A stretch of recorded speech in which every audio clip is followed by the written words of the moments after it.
Welcome back. It's the Big Blue Banter New York Giants football podcast. I'm Dan Schneider, joined as always my co-host Nick Filato. Tonight we are going to talk to you about a little debate me and Nick and I were having off podcast about who exactly was the Giants MVP of the first half of the season. Giants went 6-2. No one saw that coming, us included. And we were on the higher end of prediction for preseason wins, but this was unexpected.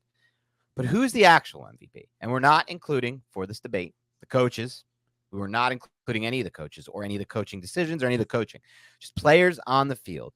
Who is most responsible for the Giants being 6-2 right now, and who is their MVP? So, Nick, I'm going to toss the conversation over to you and ask you who you've narrowed down to first, and then we can go from there because I have a feeling we're probably going to narrow it down to the same people. I think why I wanted to do this is a standalone segment. Let me first say that. I feel like it could lead to some fun football discussions and some interesting debates, 30,000-foot view, as in what's actually leading to these wins, what's sustainable, what can we count on moving forward, that type of discussion. How do you build your roster out with the information of who's most important and who's playing the biggest role in winning you football games? So I'll start by saying that. Now I'll turn it over to you. Have you narrowed it down to two guys, or is that just me? So I think it is narrowed down to two guys, but there is a whole conversation that we could have. And the two guys would be Saquon Barkley and Andrew Thomas. So you have your franchise left tackle and your running back who is entering a contract year, who had his fifth-year option picked up a couple of years ago, but now he is healthy, and we are seeing why so many people loved him coming out of the 2018 draft. We saw it in his rookie season, and then he had a bunch of injury-plagued years, and now he is the essence of this offense right now. Like, without Saquon Barkley, I don't know what the New York Giants football team is, which kind of runs a little bit counter to what we've pitched on this podcast. And I think there is nuance to this conversation that I'm sure we'll dive into. Saquon Barkley is a running back, spent the second overall pick on him. We didn't agree with that, and I still kind of maintain that same sentiment, but now we do see how important Saquon Barkley is to a successful team. No one expected the New York Giants to be 6-2 right now, coming out of their bye week, and they are. And there's no chance, there's no shot that this New York Giants team is 6-2 without Saquon Barkley. Yeah. So are you leaning Saquon?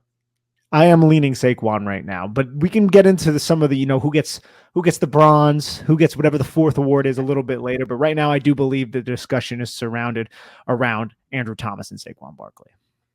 Okay. Yeah. I think for me, my lean would be Andrew Thomas. And the sentiment being, I think about where this team would be without Barkley and without Thomas. And to me, if you take Thomas out of the lineup, you probably are making the decision to shift Evan Neal over to left tackle, where I think he would struggle mightily and ultimately the Giants would be forced to use extra players, tight end, whether that be a tight end to chip or running back chip, on a very consistent basis to help him on that island. On the flip side, you'd be putting Tyree Phillips over at right tackle. Phillips is okay. Wasn't as good as in his second game as it was his first. Didn't make too many errors, but overall, I feel like he also is very limited in the sense that you can't really put him on an island. Then you take into account, what does that mean for the Giants' run game, right? Taking a Thomas off the field and putting on a Tyree Phillips, because that's essentially would be the flip there. And then obviously not even accounting for the Neal injury, where the Giants would have had to kind of really probably go to the waiver wire or maybe kick over like a Zudu, but then they need a Zudu at guard because of Bredesen injury. So that's another debate. So depth-wise, it would hurt them for sure. But I think about some of what Saquon Barkley has done, and I try to factor in how much of that has been him on his own. In some of these cases, it certainly has been. Some of the cuts he's made, some of the vision cuts he's made, some of the power through contact, some of the ability to get low, some of the force missed tackles have been all him. At the same time, some have been really well-designed plays by Mike Kafka, really good blocking on the outside. Joe Shane mentioned in one of his bye week, he made the rounds during the bye week. He mentioned in one of his bye week interviews, Nick, that he gives a lot of credit to the Giants wide receivers and how in the sense and how they've blocked this year. He feels like the wide receiver blocking has been really good. And that may be not so as much without Golladay or without Shepard, but they've still been blocking pretty well as receivers. Tight ends, we know how well they were blocking before the Daniel Bellinger injury. When it was Bellinger and Myrick in there as the main tight ends, they were making a big impact blocking wise. And I still kind of fall back on long-term sustainability, because it's two different discussions. Why we didn't like the second overall pick in 2018 has a lot to do with process, right?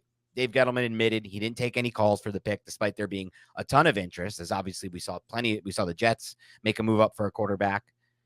He also ran the pick up to the podium, didn't even wait the full 10 minutes because he was so sure of it. But also it's sustainability. How long can you count on a player like Saquon Barkley to be playing at the level he's playing at this year, right? We already know that 2 of the 4 years he couldn't do it.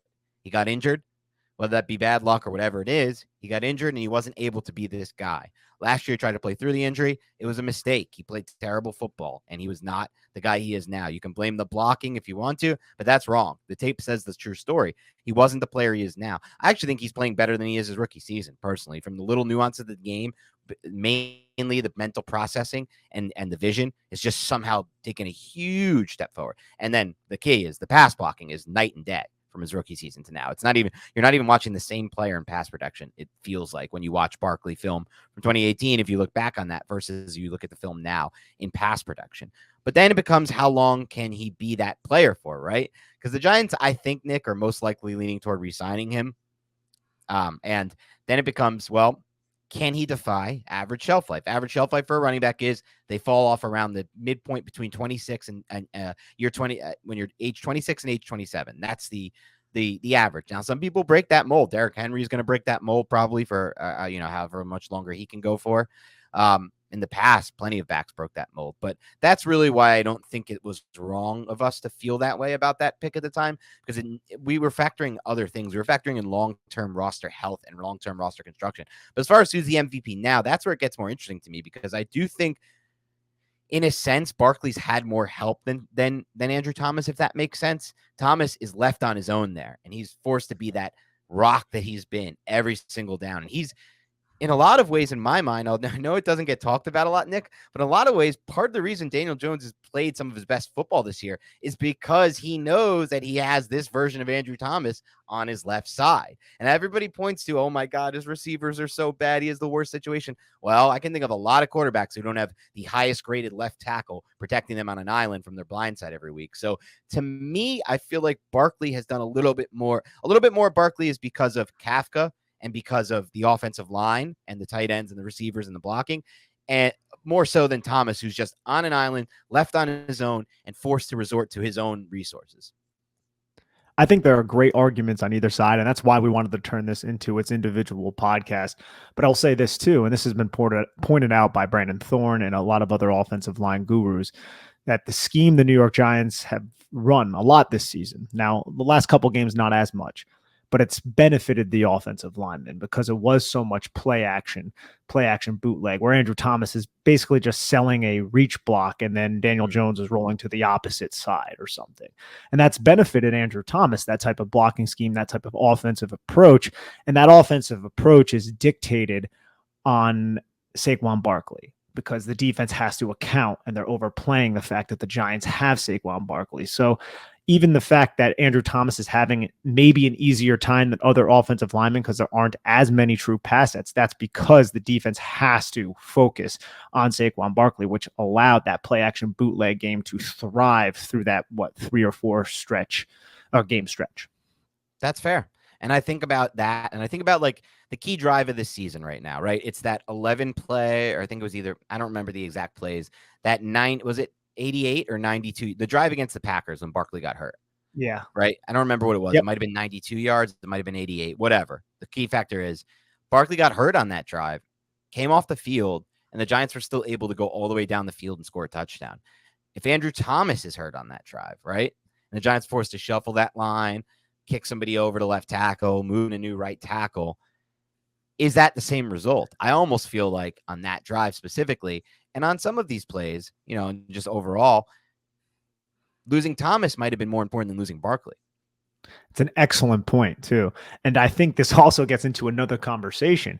Is that also because Matt Breida is a much better backup than whatever the New York Giants have at tackle? So like this is why this is so fascinating, because I really do believe there are arguments that you could easily just be like, oh yeah, it's Andrew Thomas. Oh, well, that Saquon Barkley point is pretty. Well, it's Saquon Barkley. Well, then Andrew Thomas is pretty good. And this is a good situation for the Giants to be in. The fact that they have these 2 young players, at least for this season, under contract. But yeah, I think maybe the fact that I would imagine you would agree that Matt Breida is a much better option than, let's say, a Tyree Phillips or a Devery Hamilton is for the Yes. backup to Andrew Thomas, right? So that has to be weighed into, I think, the argument as well. Yeah, that's one of my big factors in choosing Andrew Thomas as my Yeah. first half MVP. It's that. I mean, it's the fact that, look, if you look at it on paper, they're both. I mean, you could. Okay, so Derrick Henry, they talked to him in the pregame before last night's game, and he's like, like, oh, you're the king, you're the best player, you're back to being the best running back. He's like, don't give me that honor. The answer is Nick Chubb. That's what Derrick Henry said, and I found it really interesting that like no one really can, like the players never. I don't really hear too many times the players mentioning Saquon Barkley as like the obvious best running back in the NFL. And that's not saying they're right or we should take their opinion over anyone else's. But it is interesting to me that I think you can at least make a case that Nick Chubb or even Derrick Henry could be considered the best running back in the NFL right now. You could probably make Yeah. cases for other players at left tackle. But I think Andrew Thomas, especially with the Trent Williams injury earlier, I think he solidified himself as probably being a top, like he's the number one graded Pro Football Focus left tackle. I don't want to put too much credit into Pro Football Focus grades for the reasons we've discussed in the past on this pod. But I will say this from the film, I feel like there's so few examples of him making mistakes. I feel like there's few examples of him getting destroyed or beat. There's few examples of him not executing a run assignment the way it was supposed to be done. There's few examples of him like just like looking around confused, not blocking the right guys, being confused by, opposing defensive coordinator or a stunt or a twist, anything like that. And so I think right now for me, it's just like you got to factor in like who's playing the best ball of the two, but also what you said, which was your point, Nick, which stands out to me, which is our defense is really accounting so much for Saquon Barkley that it's opening up other things. And if that's the case, the answer might actually, I might be wrong, and the answer might actually be Barkley. Yeah, and that's what it seems like, right? Because I think at least through the first half of this season, and the goal is to have defensive coordinators to think opposite of this, right? That Daniel Jones proves his effectiveness through his arm and his legs so much that defensive coordinators have to be like, all right, well, maybe we can't load the box. Maybe we can't. The focus will always be on Saquon Barkley, but maybe we really do have to account for Daniel Jones. And we saw that against Chicago, man. Like the Chicago Bears defense forgot that Daniel Jones could run several times. They were just so focused in on Saquon Barkley. So I think I maintain Saquon Barkley, but I think a lot of these points to Andrew Thomas are very, very valid. And that's why this is a great conversation, because look at what the New York Giants have done in terms of keeping 6-7 guys initially in protection. There are some times when they do that for Andrew Thomas, but that's very, very rare. And it's not necessarily just because it's actually not at all because Andrew Thomas needs help. It's because the Giants want their tight end to chip and release to that side to be like the third read in the pattern or what have you, to be the check down to that side if it was the field side. But there was a lot of times when Evan Neal was out there and he was struggling, the Giants would specifically have guys to help Evan Neal out. And they didn't have to worry about Andrew Thomas. And that's obviously going to allow the pass game to have a little bit more flexibility. It's going to allow the pass game to not have to scheme any type of help towards the left side of the protection. There's a lot of merit in that. But ultimately, I fall on the Saquon Barkley side because the New York Giants don't create any damn explosive plays. I think they have 17 right now. And this has been an issue with the New York Giants for how long, Dan? They have 17. That is the worst in the NFL right now. They rank 32nd. The 30th teams are the Los Angeles Rams and the Pittsburgh Steelers. And those two teams are absolute laughing stocks around the league for their offense. But people aren't laughing at the Giants because they're 6-2, but they don't create any freaking explosive plays. And 8 of them are 20-plus yard rushes. One of those rushes was by Daniel Jones. Oh, yep. And then 2 of the passes were through Saquon Barkley against the Packers. And then there was another one as well, I think, that went over 20 yards. Might even have been 3 because there might have been like one of those check down screens that ended up going for like 21 yards. So most of the explosive plays on this offense have been through Saquon Barkley. So like that incorporated with the fact that it's not just on the ground, it's also through the air. And the fact that defenses are really just like sweating every time this guy is out there and 26 has the football in his hand, lead me to Saquon. That's a good argument, Nick. You probably may have won it right there with that side of it because I think that's it's not a win thing. We're not adversarial, but well, it's fun to be. It's fun to embrace debate. And might have been the winning argument, but we're not going to decide that. We'll let the fans decide that, or they might call it a push or a draw. I will say this just from a statistical standpoint, and who knows how much this is worth, but Andrew Thomas's low sacks allowed number, his low hits allowed number, his low pressures number, those should all be factored in as well. Though I agree, a caveat to that Barkley doesn't have is, well, to be fair, the Giants aren't running that many true pass sets through the first half of the season. They've moved the pocket a bunch. They've done different things to essentially not negate, but lessen the impact of what an offensive lineman might have to do on a down to down basis. Like for example, the Chiefs last night threw what, like 80 times. It was like absurd. I think they threw like 68 times. I think it was in the game. Like a career high from Mahomes. Like those are every single down. Those dudes are dropping and dropping and dropping in pass protection. The Giants haven't had any game even remotely close to that. Meanwhile, in every single game, Saquon Barkley has been the key factor of the game plan. He's been the key reason, not just for opposing defense, not who they have to count for, but who the Giants are setting up their game plan around. So it's a fair factor. Now, I will say this. While this is a debate for me, the next question I'm about to ask you is not a debate for me. Who's more important to the Giants' long-term future health? Or I'm sorry, long-term future success out of those two? It's Andrew Thomas. We're not even sure if Saquon Barkley is going to be here next year. And as much as I love what Saquon Barkley has done this season, I do think there is a real conversation that has to be had where I might be like, hey, I think we just let Saquon Barkley go if he wants this amount of money for this and he has all the leverage. I don't want the Giants to paint themselves into an unfortunate corner paying a running back with injury issues. That's a real difficult conversation that we'll have to face at the end of the season. But Andrew Thomas, arguably right now at 23 years of age, is a primary asset that not just the New York Giants have number one on their list, but most of the NFL would have number one on their list. Like a 23-year-old tackle playing as well as Andrew Thomas is right now would be a top 32 pick. Would he not be right now? Like, I think he might be. I mean, you have like skill position players and the NFL is kind of evolving to where like you saw what the Bengals did last season where they neglected the offensive line, still made it to the Super Bowl with receivers like T. Higgins and Jamar Chase. But honestly, man, top 32 pick. I think Andrew Thomas is a top 32 pick if there was a type of fantasy draft right now around the NFL. Oh my God. I would love to have that debate. We're not prepared for it right now. At least I'm not, and I don't think you are either. I'd have to look through literally all 32 rosters. But I'd love to have an asset debate, right? Like redraft the entire NFL league right now from scratch, factoring in age, factoring in contracts, factoring all of that, and then debate where would Andrew Thomas go. I think he could go definitely top 32. I don't know. He could go insanely high potentially. Like there's a few quarterbacks we definitely take over him for sure. There's probably some edges that we'd look into taking over him. We'd have to look into that. I don't know. Maybe some corners. Like you can make the case for Sauce Gardner potentially, but I don't know. I think I might take Thomas over almost all of those guys at 23 years old. And as far as the Thomas versus Barkley debate, it's not even close for me. We'll get into the tough Barkley discussion later when we have to. I'm very much so not looking forward to that because if you even suggest that he shouldn't be resigned, I think some fans can't even accept the possibility of, looking into the idea of, okay, well, there's a salary cap. Okay, well, there's an age factor with running backs. Okay, well, there's an injury factor. Those are three things that can, in my mind, cannot be ignored. And I think some fans will just quite literally ignore all three of those things. On Andrew Thomas's front, take him out. There is no cliff for offensive tackles from an age standpoint. We saw Andrew Whitworth play at an insanely high level through an insanely old season. Same thing goes for Trent Williams and a slew of other offensive tackles. So you take that out. The shelf life for left tackles versus running backs is not even close.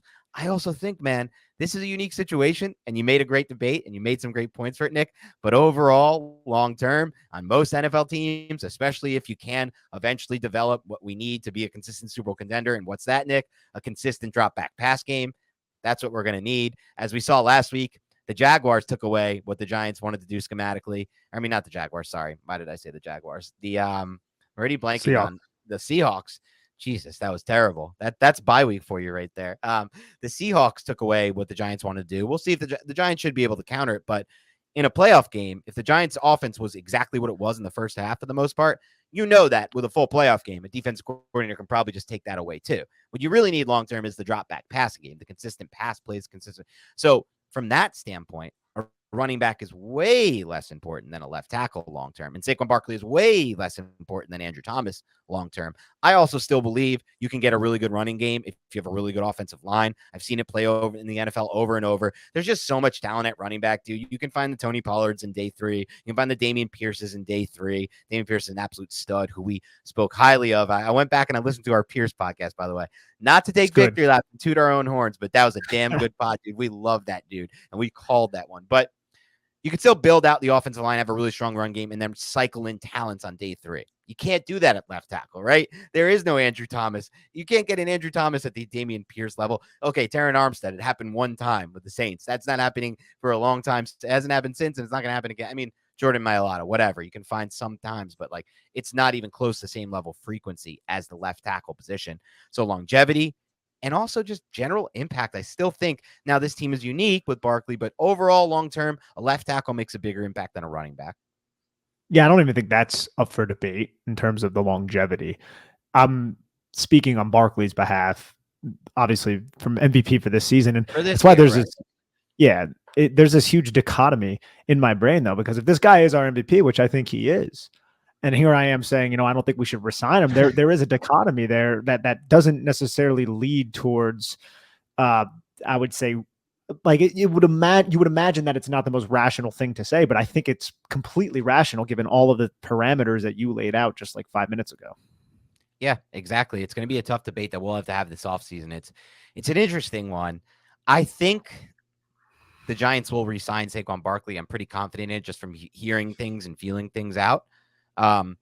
Having said that, as far as if we're going to be for it, that I'm going to leave. I'll let that go for another day because I have to think more on it. I have to let it marinate a bit more. Also see how Saquon finishes the season true. too. Right. That's Another big injury thing. will totally change. If he gets injured again, knock on wood that he doesn't. But if he does, that's going to totally change the mindset. But I will say this. When Christian McCaffrey hit the block, there were a lot of teams interested. I always think that, generally speaking, NFL teams are a bit more value the running backs a bit more than we do as kind of like the long-term cap health prognosticators, right? But having said that, he still only went for a second, right? Like if a receiver of his level right now, Christian McCaffrey's level, even with an injury history, at his age was on the block at that trade deadline, it would have been a minimum 1 first-round pick. We already saw Tyreek Hill go for multiple ones or whatever that was. I think it was multiple ones or maybe a 1 and 2. We saw A.J. Brown for a 1. So it is still the NFL still does adjust to positional value in some ways with that running back position. But I think you made a great case for why he should be the MVP right now. I'm going to give you the opportunity now. If you want to, I'm going to give myself it now to close this out. Final call, MVP of the first half, Barkley or Thomas?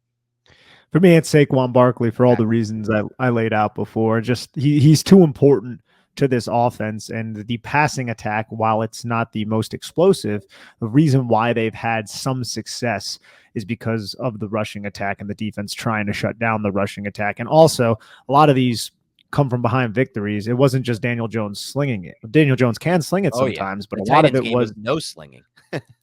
The Giants just stuck to the run, and they were able to do that, and they were able to wear defenses down. That's credit to their run blocking, which can be some credit levied towards Dan's choice of Andrew Thomas, but also because of Saquon Barkley. And I would also imagine you agree with the fact that Saquon Barkley's conviction when he's running the football, his decisiveness, it's night and day from anything we've kind of seen from him. We saw a little bit of his rookie season, but man, the last couple of years, it just hasn't been there. The run blocking wasn't there, but dude, this guy is on a different level in terms of his football IQ and how he's running the football. He's playing really, really well right now. Yeah, that would be something I'd love to talk to like NFL coaches. I never get an answer from him or just people have coached in the past to figure out like how it's been so different. Like it just seems to me such a night and day difference when it comes to his processing and his vision. And I don't exactly know why or how that's the case. It could be just the coaching, but either way, it's been great. I'm going to actually take this time, Nick, to change my choice. I am going to say you've made some really good points. I specifically think the points you made about how the offense is really predicated and set up and mainly that explosive play point you made, because that one to me is like they're really not generating anything explosive wise through the air. Almost concerning, nothing. bro. Which is very concerning. And I don't feel like we're talking. I don't think we're talking about it enough as Giant fans. The only almost all the explosive plays are basically from Saquon Barkley. Like you have to generate explosive plays. Too is not even on the is done for the season. That's another problem.